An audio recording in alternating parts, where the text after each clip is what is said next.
A paz do Senhor, tudo bem? Eu sou o pastor Ciro Sanches Zibordi.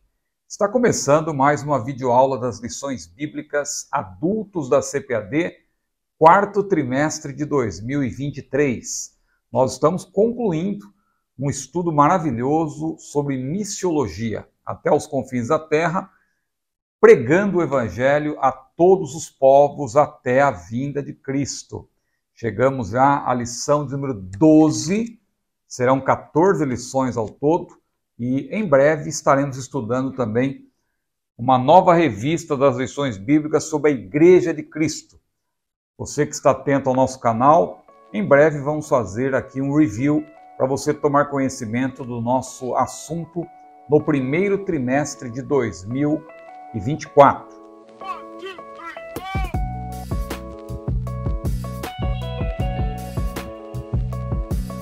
Curta este vídeo, por gentileza, compartilhe, inscreva-se se desejar. E eu quero agradecer também a todos os irmãos, a todas as irmãs que estão nos apoiando como membros. O estudo que nós elaboramos com cuidado para abordar essas lições e para fazer todo vídeo no nosso canal, cada vídeo no nosso canal, nós fazemos um estudo e apresentamos num formato de esboço. Mas vamos adiante. A lição hoje é a lição de número 12, o modelo de missões da Igreja de Antioquia, que tem como texto áureo Atos capítulo 13, versículo 2. E servindo eles ao Senhor e jejuando, disse o Espírito Santo: apartai-me a Barnabé e a Saulo para a obra que os tenho chamado. E a verdade prática, a ação do Espírito Santo é a garantia do sucesso de toda a obra missionária. Muito bem, então, como eu já disse, nós estamos caminhando para a conclusão deste maravilhoso trimestre. Ao término de cada trimestre de escola dominical, nós aumentamos e melhoramos o nosso cabedal. Eu sempre tenho dito, e não é minha esta frase, porque eu aprendi com o pastor Valdir Nunes Bícego, de saudosa memória: o pouco que eu sei, eu aprendi ou eu devo à escola bíblica dominical. Claro que nós estudamos também de maneira formal, fazemos um curso teológico, mas tudo isso, claro, vem para nos aprimorar, ou aprimorar, melhorar o nosso conhecimento. Mas o que nos ajuda a manter o nosso conhecimento, a construir sobre aquilo que nós já temos, é o estudo contínuo da Palavra de Deus, e a escola dominical nos propicia isso, porque toda semana nós temos um tema para estudarmos, não um dia ou dois, mas ao longo de uma semana. A lição que estamos estudando agora, o modelo de missões da Igreja de Antioquia, fala então de uma igreja que é o modelo, que é a Igreja Antioquena, que é a primeira igreja que nós podemos dizer que é uma igreja plenamente gentílica, a qual cresceu em todos os sentidos, a ponto de haver ali, diz a Bíblia em Atos capítulo 13, versículo 1, alguns profetas e doutores. E a Bíblia cita o nome deles, talvez não por ordem de importância, mas considerando primeiro a liderança de Barnabé, e mencionando Saulo por último, porque ele era o mais novo. Mas depois você vai ver que quem mais se notabiliza é Barnabé, que era o líder, e talvez fosse também o mais velho, e Saulo, que passa a ser chamado posteriormente de Paulo. Não é que o nome dele foi mudado, é que Lucas preferiu usar o nome romano, o nome latino deste apóstolo, mas ele tinha o nome Saulo, de origem hebraica, e também o nome Paulo, de origem romana. Mas os nomes dos profetas e doutores da igreja antioquena eram Barnabé, Simeão, chamado Níger, Lúcio Cireneu, Manaém, que foi criado com Herodes, diz a Bíblia, e também Herodes o tetrarca, e também Saulo. Nesta lição, então, estudaremos sobre o início dessa igreja que se tornou um centro irradiador do Evangelho, e no primeiro século ali nós tivemos destaque para esses dois homens, Barnabé e Saulo, ou Paulo e Barnabé, como Lucas passa a chamar essa dupla dinâmica a partir do momento em que Paulo começa a assumir o protagonismo. Então veja que Paulo e Barnabé é uma dupla missionária que eu tenho chamado de dupla dinâmica. Aliás, eu sempre enfatizo que é a dupla verdadeiramente dinâmica, porque quando eu era adolescente, eu ouvia falar muito de Batman e Robin, a dupla dinâmica e tal, mas quando você vai para a Bíblia, você vê que Paulo e Barnabé é a verdadeira dupla dinâmica, porque era uma dupla movida pelo poder dinâmico do Espírito Santo, o dínamos, como Jesus falou lá em Atos capítulo 1, versículo 1, recebereis a virtude do Espírito Santo que há de vir sobre vós e ser-me-eis testemunhas tanto em Jerusalém como em toda a Judéia e Samaria e até os confins da terra. Veja, recebereis a virtude, recebereis o poder, que no grego é justamente dinamis, não é? Muito bem, então é importante observar que após narrar com detalhes os atos de dois apóstolos importantes, dentre os 12, Pedro e João, você vê que sempre Pedro tinha a palavra, mas João estava junto com ele. Então, após narrar detalhes dos atos desses dois apóstolos, Pedro e João, a gente vê que dois não apóstolos roubam a cena, que é o caso de Estevão, que abordamos na lição passada, e também Filipe, dois não apóstolos que são apresentados com destaque no livro de Atos.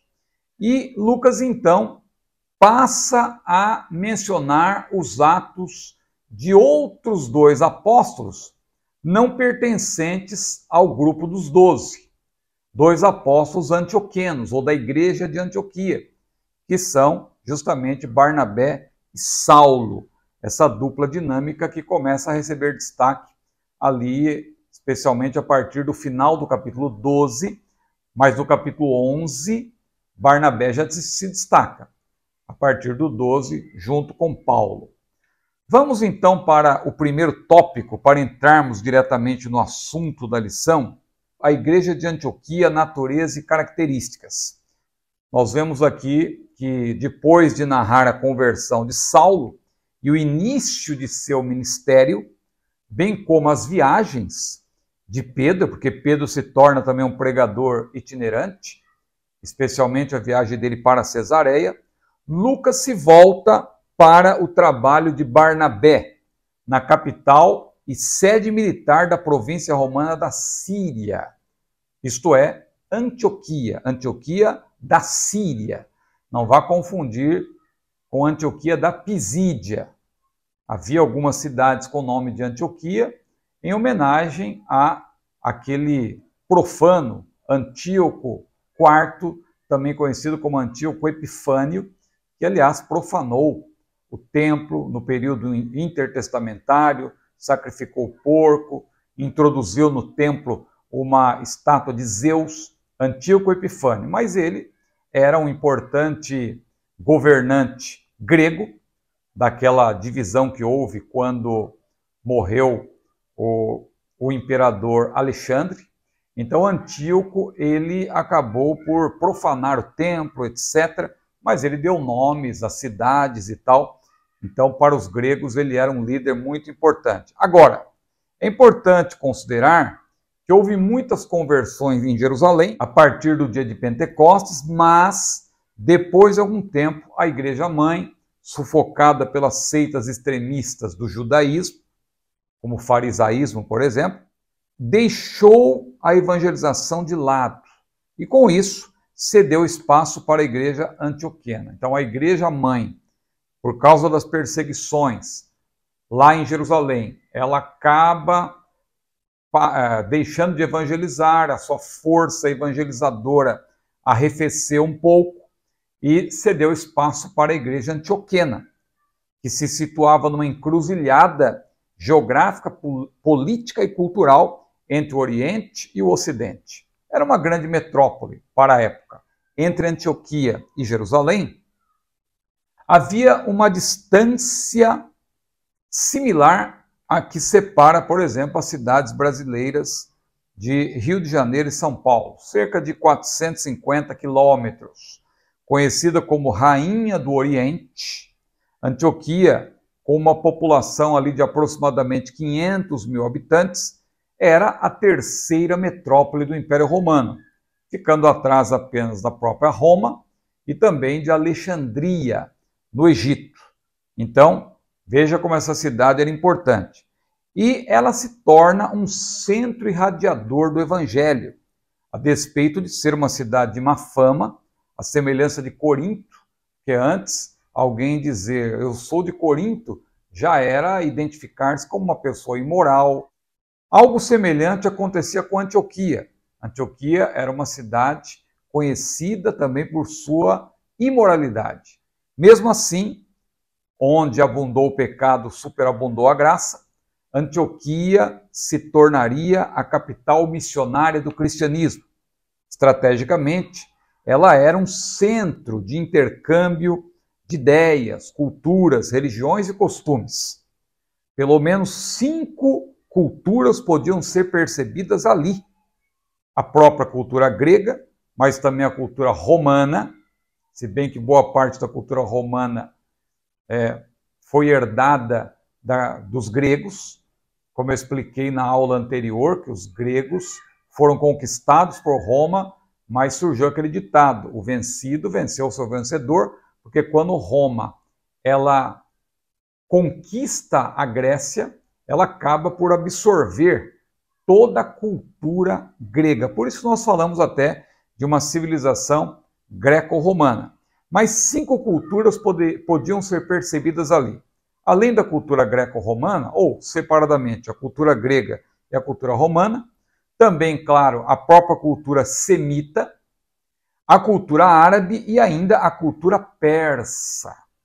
Era uma espécie de Las Vegas no Orontes. O Orontes, que é um rio que corre ali nos territórios do Líbano, da Síria e da Turquia. Na época corria, claro, Turquia é o nome atual. Então corria ali a partir do Líbano, também passava pela Síria e ele ia ali fazendo curvas por dentro da Ásia Menor até desaguar no mar Mediterrâneo, um importante rio, o rio Orontes. E Antioquia da Síria era conhecida também como Antioquia do Orontes e atraía pessoas de vários lugares do mundo, de acordo com os entendidos, pessoas que vinham da Pérsia, negociantes, que vinham para adquirir produtos ali, vinham da Pérsia, da Índia e, pasmem, até mesmo da China.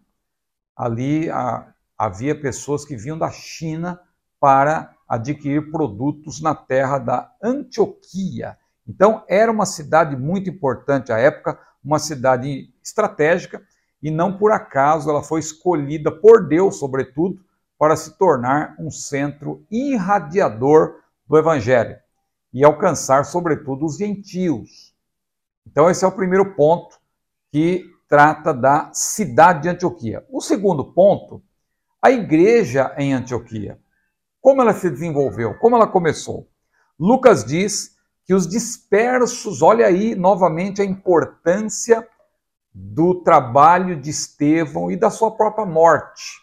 Porque Estevão foi um homem que serviu a Deus com a sua vida, mas a sua morte também foi importante. Eu até fiz uma comparação na aula anterior.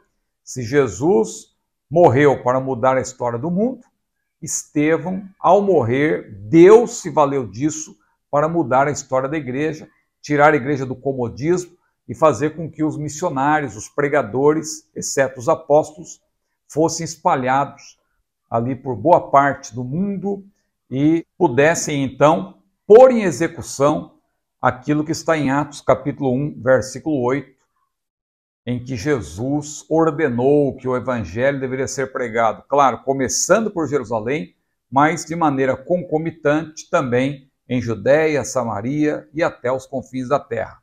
Isso só foi possível a partir da perseguição contra Estevão, que resultou na sua morte.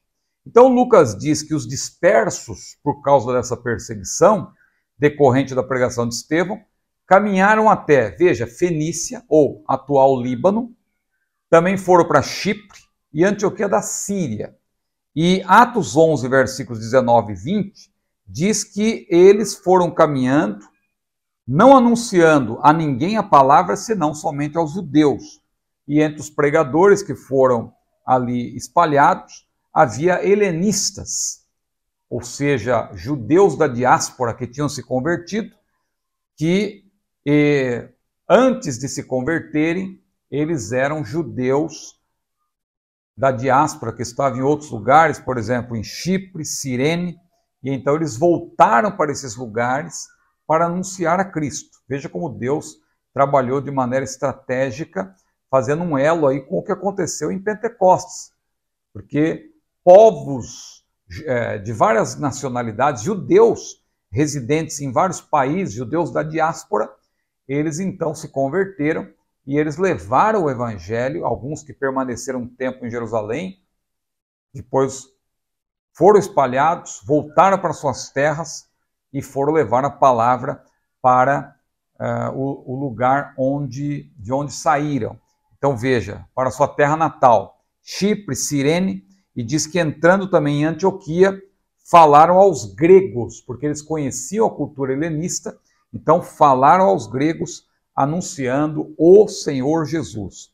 Esses pregadores são pregadores anônimos. A Bíblia não menciona o nome deles. Não se menciona aqui os seus nomes, mas possivelmente havia entre eles membros do grupo seleto dos 7. Estevão tinha sido morto, Filipe é mencionado por nome, que foi para Samaria, mas os outros, por exemplo, Nicolau era prosélito de Antioquia, de acordo com Atos capítulo 6, versículo 5. Então é muito possível que Nicolau estivesse entre os pregadores que foram para Antioquia da Síria. E o resultado do seu trabalho foi maravilhoso, porque esses pregadores cipriotas e sireneus não tinham dificuldade de conviver com as pessoas do mundo grego. Por isso mesmo, quando entraram em Antioquia do Orontes, ou Antioquia da Síria, fundada por volta do ano 300 a.C. por Seleuco I,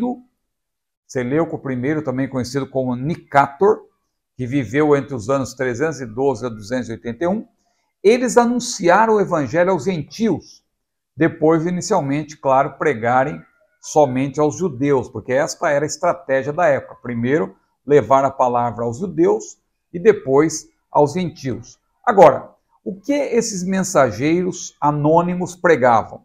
A semelhança de Filipe, que anunciava Cristo quando entrou em Samaria, conforme Atos capítulo 8, versículo 5, diz a Bíblia que eles pregavam o Senhor Jesus.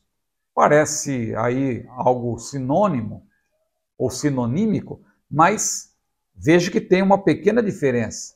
Filipe dava ênfase para Cristo, enquanto eles falavam do Senhor Jesus. É a mesma pessoa, evidentemente, mas aí esses títulos podem sugerir uma ênfase diferente na pregação. Se é possível fazer essa distinção, Filipe, então, é reconhecido como o primeiro evangelista da igreja, conforme Atos 21, versículo 8, ele enfatizava a messianidade de Jesus, Jesus como Cristo, procurando convencer os judeus de que Jesus, claro, é o Cristo. Agora, os pregadores anônimos, que são objeto aqui do nosso estudo, haja vista o seu público-alvo, eles davam mais destaque para o senhorio de Jesus. Jesus é o Senhor. No entanto, essa foi apenas uma pregação inicial, porque é evidente, mais tarde, Barnabé e Saulo anunciariam aos antioquenos a mensagem do evangelho completa, apresentando Jesus não apenas como Salvador, mas como Senhor e Cristo. Aliás, o título mais completo de Jesus no Novo Testamento é Senhor Jesus Cristo. Não por acaso, Paulo disse lá em Romanos capítulo 13 que nós devemos nos revestir do Senhor Jesus Cristo, ou seja, nós temos que recebê-lo como ele é. Ele é Senhor, ele é Salvador e ele também é o Cristo. O terceiro ponto, uma obra de leigos. Eles eram pregadores anônimos e eram também, claro, leigos, porque eram recém-convertidos e não conheciam muita coisa teologicamente falando, mas eles tinham um entusiasmo, eles tinham o desejo de pregar a palavra. Eles foram precursores de Barnabé, sob a mão de Deus, pregadores sem ordenação, como diríamos hoje, sem sociedade missionária, sem plano estratégico, podemos dizer, tornaram-se pioneiros decisivos da missão aos gentios. Somos tentados muitas vezes a nos vangloriarmos de nossa formação, de nossas conquistas. No entanto, é bom que se diga, nós pregamos o Evangelho e só fazemos isso, e se também ensinamos a sã doutrina e até escrevemos livros sobre a Bíblia, nós só fazemos isso porque a boa mão do Senhor está sobre a nossa vida. Mas o protagonismo aqui recai sobre Barnabé. Barnabé foi um protagonista. Engana-se quem pensa que Barnabé é um coadjuvante, que foi apenas um auxiliar de Paulo. É nossa visão a partir do que Lucas começa a dizer ali no capítulo 13 de Atos. Mas se nós olharmos um pouco antes para o capítulo 4, em que Barnabé é chamado ali também de Ruios Paraclésios, ou seja, o filho da consolação, o filho da exortação. Você sabe que Paraclésios tem a ver com Paráclitos, ou seja, era um homem cheio do Espírito Santo. E você sabe que o termo Paraclésios ali também é um termo polissêmico. Filho da consolação ou filho da exortação, claro, é uma escolha dos tradutores, mas o termo ali é um termo que tem um sentido polissêmico. Significa que Barnabé era ali um homem que estava debaixo da direção do Espírito Santo. Nós já mencionamos isso em outras aulas. Mas, como eu dizia, nós costumamos tratar Barnabé como um coadjuvante, como alguém que tinha uma função secundária em relação às áreas, em relação às ações determinantes de Deus. Nunca estudamos seu ministério de modo destacado, sempre o vemos como parte da linda história do grande apóstolo Paulo, que sem dúvida nenhuma é o mais importante personagem do Novo Testamento, depois do Senhor Jesus. Entretanto, Barnabé é sim um protagonista da história da igreja, no primeiro século. Por que Barnabé, alguém poderá perguntar, se Barnabé é protagonista e tal, porque ele sequer estava entre os 7. Ele já não está entre os 12. E por que ele não está entre os 7?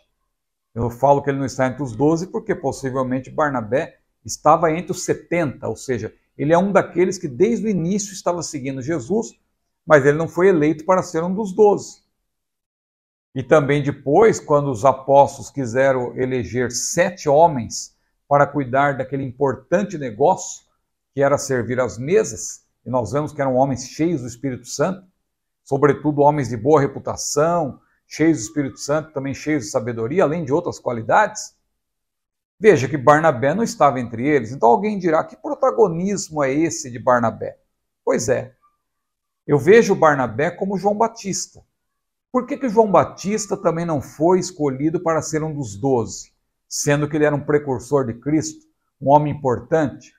Porque ele não foi chamado para ser um dos 12, mas ele foi chamado para ter um trabalho de destaque, aliás, sendo aquele que fez o elo. Se você olhar com atenção para João Batista, ele faz o elo entre o Antigo e o Novo Testamento, porque ele é o último profeta nos moldes veterotestamentários. Quando Jesus disse que os profetas e a lei duraram até João, é porque o último profeta nos moldes do Antigo Testamento foi João. Claro que tem ministério profético no Novo Testamento, mas são outros moldes. Jesus veio para trazer ali um novo enfoque, e o Espírito Santo, claro, ele habita na igreja e ele age como quer, e nós temos no meio da igreja, claro, é objeto da lição de hoje também, o dom de profecia, o ministério de profeta, que nós vamos abordar daqui a pouco. Agora, por que Barnabé não está entre os 7? Repito, pelo mesmo motivo que João Batista, a despeito de todas as suas qualidades, não foi escolhido para ser um dos 12. Ambos, tanto Barnabé como João Batista, ambos receberam uma chamada especial, importantíssima, porém a parte desses dois grupos, o grupo dos 12 e o grupo dos 7. Na eleição dos 7, o nome de Barnabé sequer foi cogitado. Por quê? Porque ele já vinha atuando, na verdade, podemos até dizer, como um apóstolo adjunto. Ele já era companheiro dos 12, ele já atuava ali como se fosse um deles praticamente. E depois a Bíblia chama Barnabé de apóstolo. Ele foi apóstolo juntamente com Paulo, não do grupo dos 12, mas também foi considerado apóstolo. Qual foi, afinal, a missão especial de Barnabé? Ele tinha, sem dúvida, uma missão apostólica, que era consolidar a igreja gentílica a partir de Antioquia da Síria. Se Pedro foi o primeiro que se distinguiu entre os 12 em Jerusalém, Barnabé exerceu a liderança apostólica similar, mas entre os gentios, na capital da Síria, na terceira metrópole, ali mais importante do Império Romano. Quando a liderança da Igreja-mãe soube do que estava acontecendo na capital da Síria, resolveu enviar-lhe apoio de peso. E quem foi escolhido para essa missão? Barnabé, que era um homem ali cheio do Espírito Santo também, a Bíblia diz, e muita gente se uniu ao Senhor. Ele tinha total confiança dessa cúpula, né, dos 12, lá em Jerusalém, e ele agia como fiel, o fiel da balança entre os elementos hebraicos e helenísticos dentro da igreja nascente. O currículo de Barnabé era um currículo formidável. Ele não era leigo. Os pregadores que o antecederam, tudo indica que eles eram leigos. Mas Barnabé não. Barnabé certamente estava entre aqueles que desde o início já andavam com Jesus. E por um lado também ele era levita, que conhecia bem as escrituras e as práticas judaicas. E por outro, nascido em Chipre, entendia bem o modo de pensar dos gentios.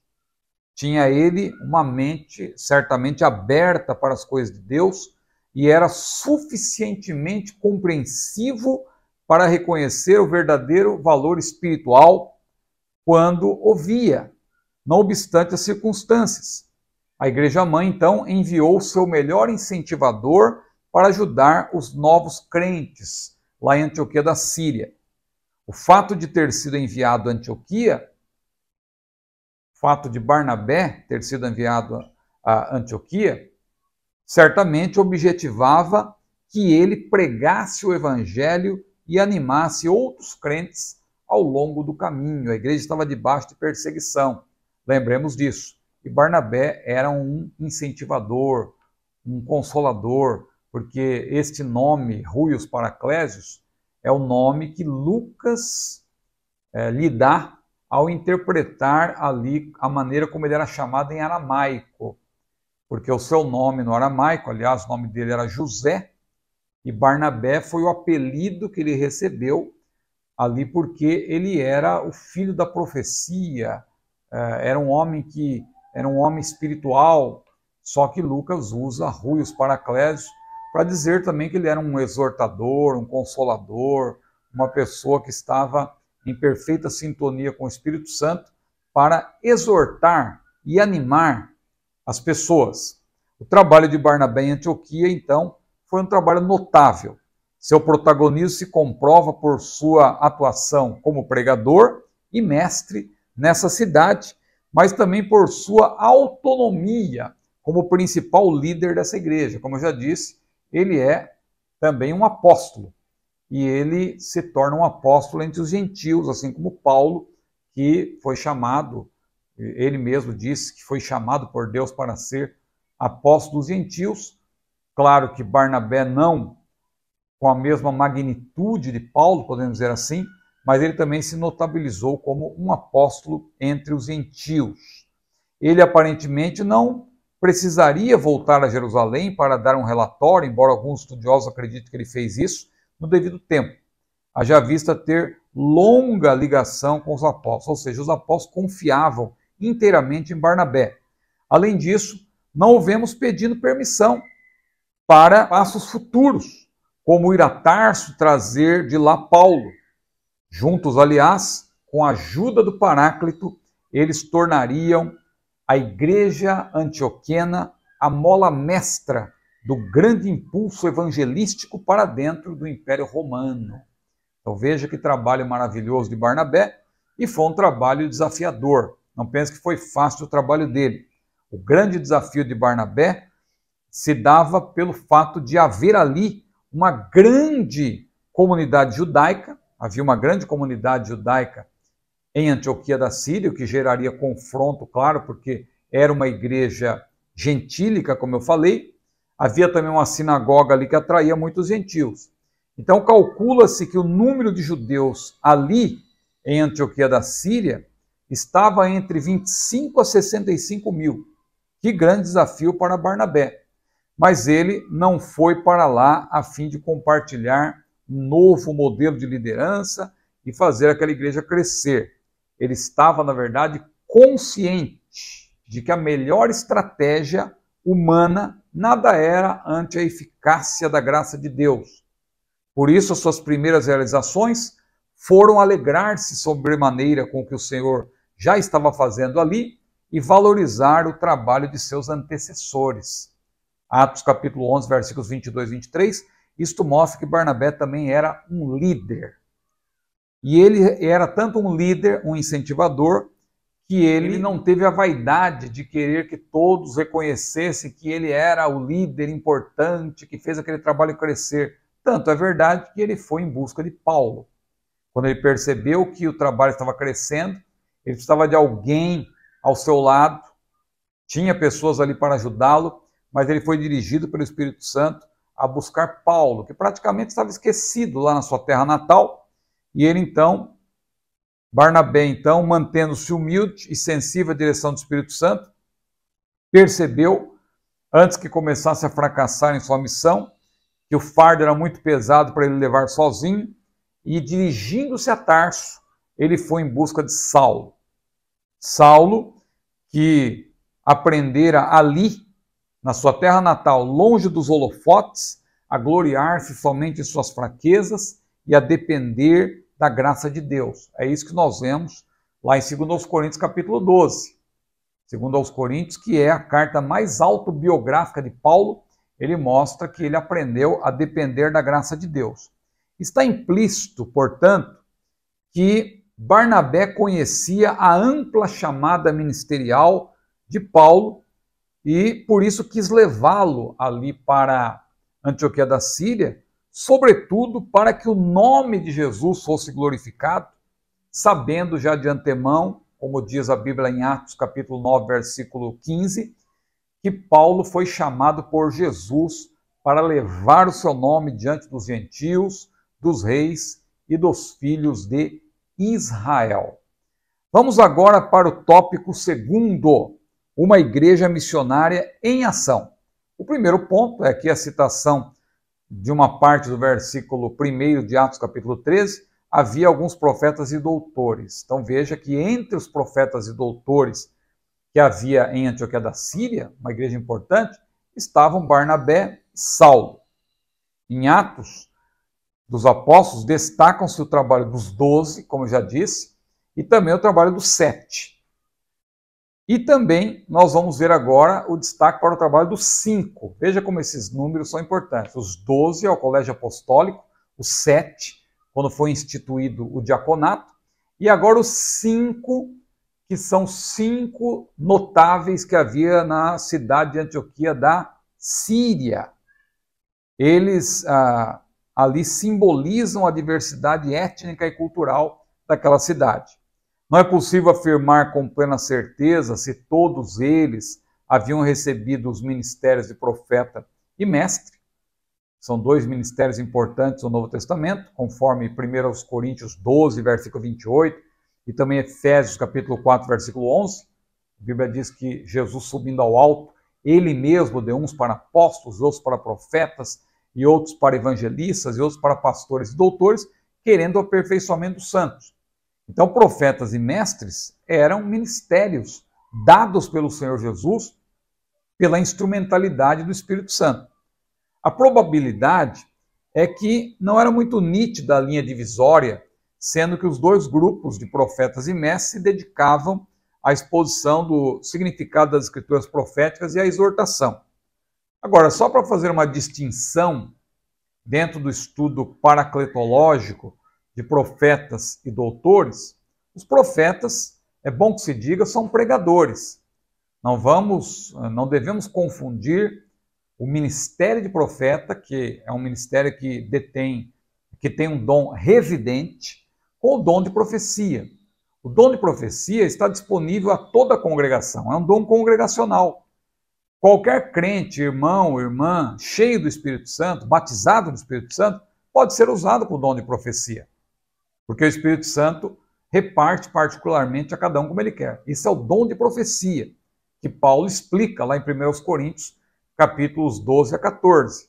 Agora, o ministério de profeta é um ministério ligado à pregação.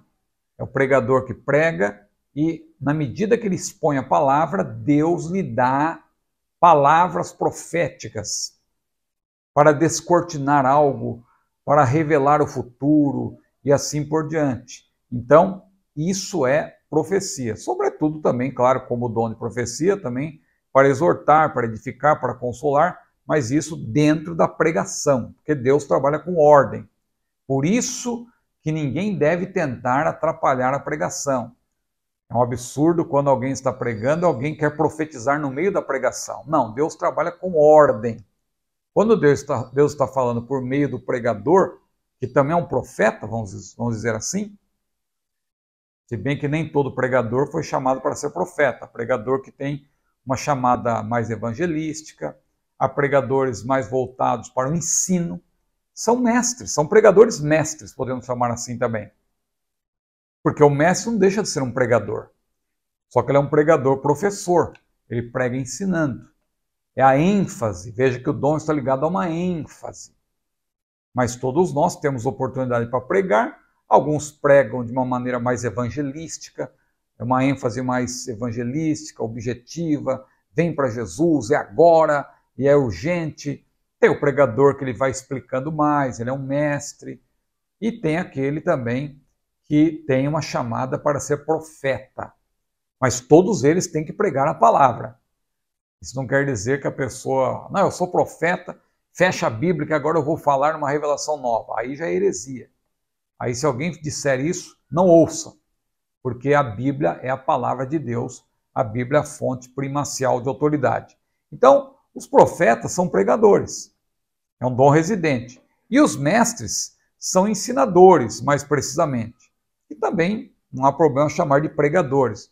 O mestre Antônio Gilberto, por exemplo, eu já vi ele muitas vezes pregando em culto de domingo, fazendo apelo, convidando as pessoas não crentes para entregar sua vida a Jesus, pregando uma mensagem evangelística, mas a forma como ele abordava o assunto era a forma própria de um mestre, porque o dom que ele recebeu de Deus, de fato, era o dom para ser um mestre. É bom dizer também que o mestre, ou doutor aqui, é um ensinador com uma chamada especial. Não é todo professor de escola dominical, por exemplo, que é um mestre. Ele pode ser um mestre em certo sentido, mas não um mestre chamado por Deus. Hoje em dia também, claro, tem pessoas que confundem aí, achando que quem tem mestrado, tem doutorado, às vezes é mais importante do que alguém que foi chamado por Deus para ser um mestre. Então nós temos que ter humildade e reconhecer a nossa chamada. Há pessoas que têm uma formação acadêmica mais privilegiada que outros, mas essas pessoas não devem se sentir superiores, porque formação acadêmica a rigor não quer dizer que a pessoa seja mais importante que os demais, né? Até porque a nossa academia, ela não é apenas, quando se fala de vida acadêmica, você não está falando apenas de universidade. Nós temos uma história, nós temos um estudo também no sentido de sempre manter-se atualizado, de maneira formal, mas também de maneira autodidática. Então é importante nós respeitarmos as pessoas e nunca querermos, é muito feio querer dar carteirada nas pessoas, porque alguém pode ter uma formação um pouco melhor, né? do ponto de vista formal. Então, não confunda a formação acadêmica com a chamada de Deus. Claro que uma pessoa chamada por Deus, se ela tem uma formação acadêmica, ela vai muito mais longe. Veja o caso de Paulo. Paulo, fazendo uma comparação, é como se fosse alguém que tivesse uma excelente formação acadêmica perto de Pedro. Não por acaso, Paulo se notabilizou muito mais, sobretudo por causa da sua chamada, mas ele também tinha um grande cabedal que foi usado em prol da sua chamada, em prol da pregação do Evangelho. Então, tenhamos equilíbrio aí para que nós possamos avançar e crescer cada vez mais em conhecimentos. Mas na igreja de Antioquia havia então profetas e doutores. Profetas eram pregadores, que eram usados como profetas, pregadores da palavra. E havia mestres, que eram também pregadores da palavra, mas com o dom de ensinar. Pelo que tudo indica, Paulo e Barnabé, eles se notabilizavam nesses dois campos. Paulo mesmo deixou claro que ele era tanto pregador como também mestre. Lá em 1 Timóteo capítulo 2, versículo 7, ele disse: eu fui constituído pregador, apóstolo e doutor dos gentios. Paulo era tanto um pregador, ou uma ênfase mais para a pregação evangelística e também um pregador profeta, mas ele também era um pregador mestre. Então, quando a Bíblia fala lá que Deus deu uns para apóstolos, outros para profetas e outros para evangelistas, é importante você perceber que ali são dons diferentes para quem está lidando com a palavra de Deus, porque a palavra de Deus está acima de tudo.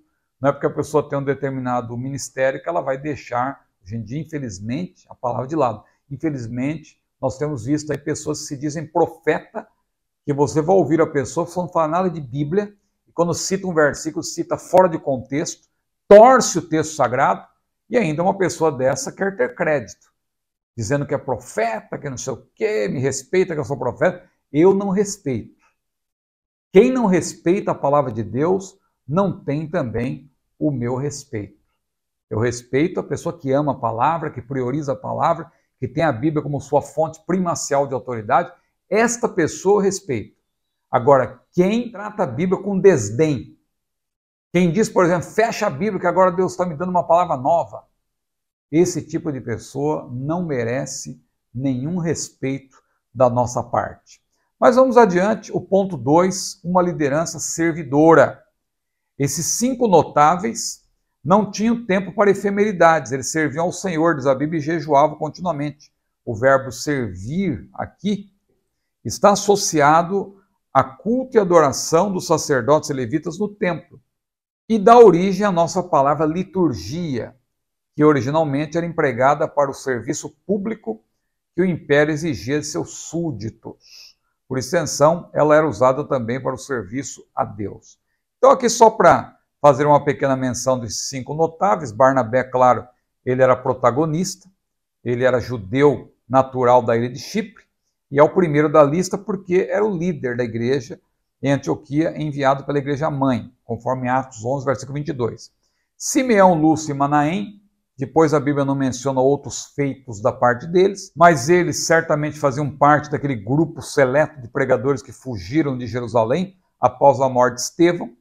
Simeão era um africano, Lúcio era de Cirene, ou seja, do norte da África também, e era possivelmente um dos fundadores daquela igreja de Antioquia da Síria. Manaém tinha conexões com a aristocracia e a corte, porque era irmão de leite, veja que interessante, de Herodes Antipas. Ele conviveu com Herodes Antipas. E Saulo era judeu, nascido em Tarso da Cilícia, e também um cidadão romano. Se você quiser maiores detalhes, no meu livro eu falo bastante disso. Paulo, o príncipe dos pregadores. Você sabe que todos os livros que eu menciono aqui tem links aqui na descrição do vídeo e também no comentário de destaque para que você possa adquirir esses livros com destaque. Então veja, Paulo era judeu, nascido em Tarso da Cilícia e também cidadão romano. Ele é o 5º da lista, não em termos de importância, como eu já falei, mas porque uniu-se ao grupo por último e possivelmente era o mais jovem. Observando os contextos imediato e remoto, podemos inferir que pelo menos Barnabé e Saulo acumulavam os ofícios de profeta e mestre, como eu já disse. Mas todos esses 5 homens notáveis da igreja antioquena estavam envolvidos na exposição das Escrituras e tinham dons carismáticos para pronunciamentos inspirados. E aí vem o terceiro ponto. Apartai-me a Barnabé e a Saulo, versículo 2. Num certo dia, a Bíblia diz que esses 5 notáveis estavam orando junto com a congregação, estavam ali cultuando a Deus, estavam na presença do Senhor, quando o Espírito Santo lhes disse: apartai-me a Barnabé e a Saulo para a obra que os tenho chamado. Estes, claro, já sabiam de sua chamada para levar o evangelho aos gentios de todo o Império Romano, mas agora a igreja antioquena recebera a incumbência de enviá-los. Nós temos aqui, então, a chamada missionária de Barnabé e Saulo. Ao chamar uma pessoa para a sua obra, Deus fala diretamente com ela, é claro, mas também a comissiona publicamente, por meio da igreja local, como aconteceu com Barnabé e Saulo. Em outras palavras, ninguém deve agir de modo independente, como se tivesse um ministério superior exclusivo. Se alguém está certo de que recebeu um chamado do Senhor, não se apresse.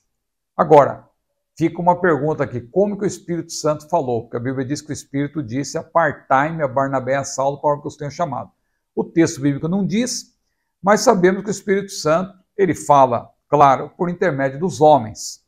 Deve-se supor, então, que um dos profetas ali, já que era uma igreja em que havia vários profetas, um dos profetas recebeu a mensagem que conclamou a igreja a separar esses 2 servos para a tarefa para a qual Deus os chamara.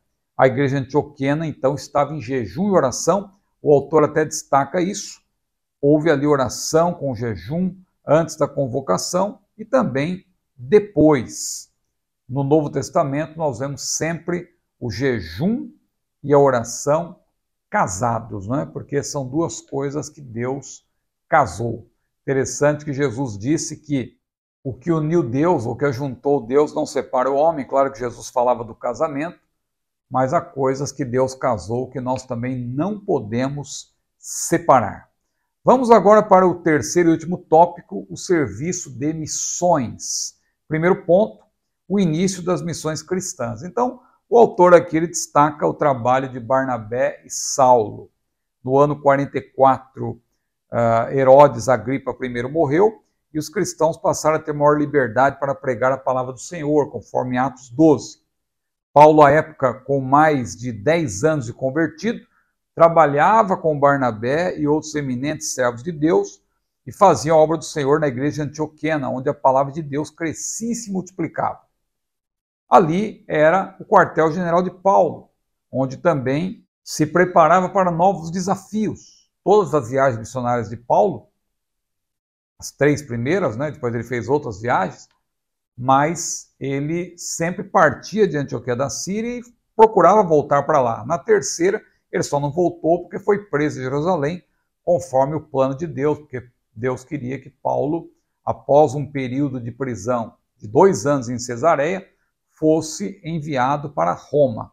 Mas em Antioquia da Síria era o lugar onde Paulo se preparava para novos desafios e ali começava a se formar na igreja de Antioquia um trio missionário, Barnabé, Saulo e também João Marcos, que foi convidado para ser a força jovem desse grupo, porque naquela época, claro, não havia hotéis como nos dias de hoje, não era tão fácil encontrar comida. Então esses 3 homens de Deus empreenderiam no ano ou no período de 45 a 49 uma viagem para evangelizar Chipre, Perge, Antioquia da Pisídia e as cidades da Licaônia, conforme os capítulos 13 a 14 de Atos. Esta viagem, claro, esse empreendimento, essa expedição missionária é conhecida como a primeira viagem missionária de Paulo, se bem que poderíamos chamar também como viagem missionária de Barnabé, porque Barnabé, pelo menos no início da viagem, tudo indica que ele era o líder. Depois Paulo foi assumindo o protagonismo. Agora, qual foi o roteiro dessa viagem? É o ponto 2. Roteiro da viagem e atividades missionárias. O autor então destaca missões em Chipre.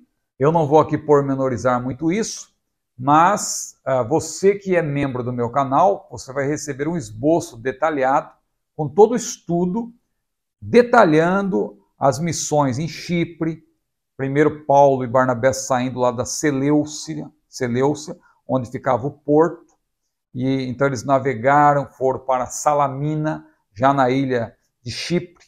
Ali, a ilha de Chipre está localizada ao nordeste do mar Mediterrâneo, distante 64 quilômetros da costa da Cilícia. Depois eles foram para Pafos. Em Pafos, Deus usou Paulo poderosamente. Ali ele começa a assumir o protagonismo, porque ali tinha um enganador, um homem enganador, e Paulo, cheio do Espírito Santo, repreendeu aquele homem chamado Elimas, o mágico. Então, Paulo estava cheio do Espírito Santo, e então vem as missões em Antioquia da Pisídia.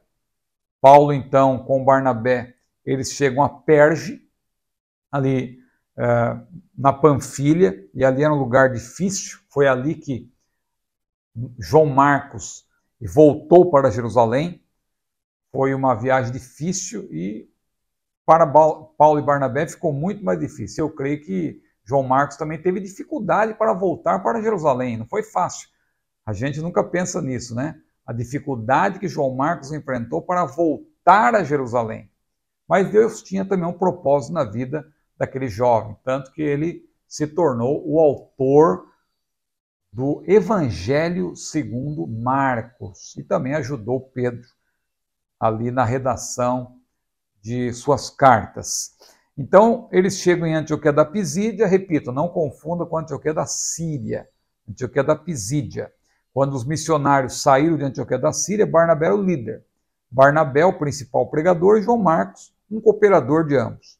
Ao deixarem Chipre, Paulo começou a assumir o protagonismo, que se transformou em liderança logo após o retorno de João Marcos a Jerusalém. Aí nós temos lembrando que Antioquia da Pisídia, a igreja ali também foi uma igreja vigorosa. A Bíblia diz em Atos 13, versículo 52, que os discípulos da igreja de Antioquia da Pisídia estavam cheios de alegria e cheios do Espírito Santo. Missões em Icônio, Paulo e Barnabé partiram para Icônio, na Licaônia, a 96 quilômetros em direção leste de Antioquia. Foi feito um grande trabalho ali. Depois missões em Listra, onde aconteceu aquele episódio envolvendo Barnabé e Paulo, em que eles foram confundidos ali com Júpiter e Mercúrio, ou em grego, Zeus e Hermes. Paulo foi chamado de Hermes porque Hermes era aquele que tinha a palavra, era o intérprete das palavras de Zeus. Daí vem também a palavra hermenêutica, né? Muita gente, às vezes, pensa que tudo aquilo que tem uma suposta origem pagã e tal deve ser rejeitado, mas você vai rejeitar a hermenêutica porque a palavra vem de Hermes, que era um deus da mitologia grega. Não pense você que o grego koiné é uma língua sagrada, uma língua santa. Deus usou uma língua popular repleta de termos da mitologia, termos pagãos, e Deus usou esse idioma, essa forma do idioma grego, que não é a forma clássica. Você sabe que o grego clássico é o grego ático, e o grego koiné é um grego popular, que Alexandre utilizou justamente para conquista. E foi algo permitido por Deus, porque quando Jesus chegou na plenitude dos tempos, o Império Romano tinha um idioma falado em todo o Império, praticamente, o grego koiné, que foi usado para a tradução, para a composição do Novo Testamento, na língua original, do grego koiné. Então, um idioma repleto de termos pagãos, mas que dentro do contexto bíblico foram até utilizados. O termo Hades, por exemplo, é usado para significar o lugar intermediário de tormentos, que tinha outro sentido, Guiena, e assim por diante. São termos do vocabulário grego que foram ressignificados, teologicamente falando, no texto sagrado. Então nós temos que também distinguir entre a origem pagã e o significado atual. Há pessoas fazendo ligação direta com o paganismo, porque o termo tem uma origem pagã. Veja, se nós levarmos isso a ferro e fogo, nós vamos ter que ter cuidado com tudo que fazemos. Bolo de aniversário não pode comer porque tem uma origem pagã, e não pode celebrar o Natal, e não pode isso, não pode aquilo, vestido de noiva.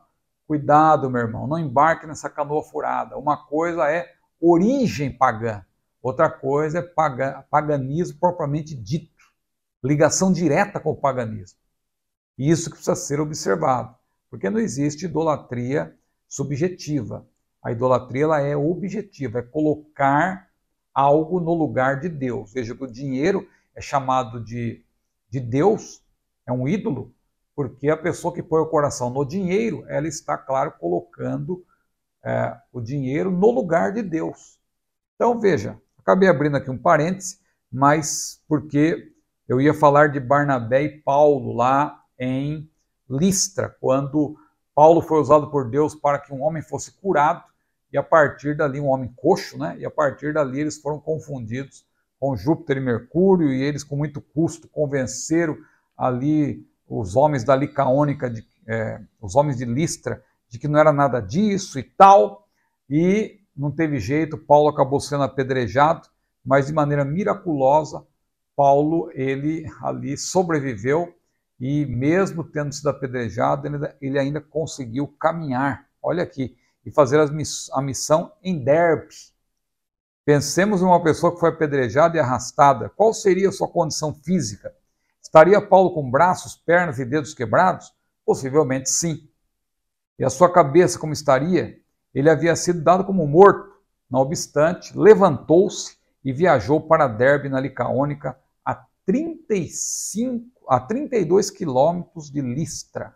Olha aí que milagre maravilhoso. E aí o regresso a Antioquia da Síria, depois de Paulo e Barnabé terem anunciado o evangelho em Derbe, feito muitos discípulos, iniciaram em 49 a volta ali para a cidade de Antioquia da Síria.